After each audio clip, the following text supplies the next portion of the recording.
Patay na sang gindala sa Representative Pedro G. Toronio Memorial Hospital sa Banwa sang Gimbal ang 52 anyos nga mangingisda matapos na bungguan sang modernized bus sa Barangay Atabayan, Tigbawan alas 7:40 sang gabi Marso 8. Ginkilala ang biktima nga si Pablo Malaga, residente sang Barangay Atabayan, kag ang driver nga si Kim Andro Tunay, 40 anyos, kag residente sang Barangay Banuyaw sa Banwa sang Miagao. Sa interview sang K5 News FM Iloilo kay Police Captain Alfred Mansoy, hepe sang Tigbawan Municipal Police Station, gikan sa Banwa sang Miagao ang bus sa din may mga pasahero ini kag padulong sa Mohon Arevalo sa syudad sang Iloilo sang aksidente nga nabungguan si Malaga kag nakaangkon sang patal nga pilas sa ulo.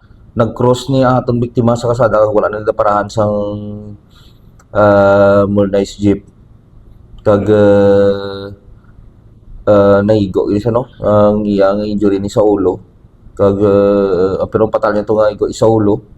Kindala ni siya sa Gimbal Hospital sa atong responder, pero pagabot dito sa Gimbal Hospital gindeclared ni siya ni Doktora Ana Fe Villaver mga alas 7:53.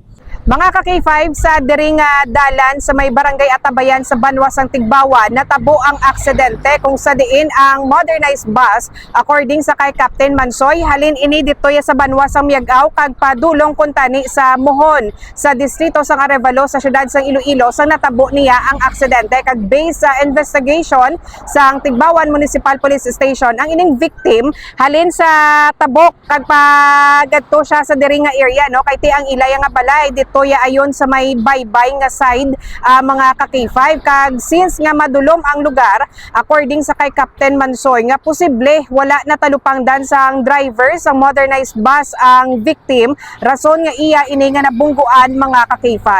Live diri sa Banwa sang Tigbawan ini si ka-K5 Karen Badilla para sa Kampiyon nga Balita, Serbisyo Publiko kag Kalingawan sa Iloilo.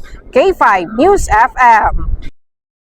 This news is brought to you by, do you feel tired all the time? Do you have frequent infections? Do you have always cold? It's a sign of low immune system. Boost your immune system with Clinica D3 Bio, antibacterial, natural antioxidant, immune system booster. Clinica D3 Bio has vitamin D3, lauric acid, and monolurine to fight against all viruses. Try Clinica Vitamin D3 with Coccus nocifera.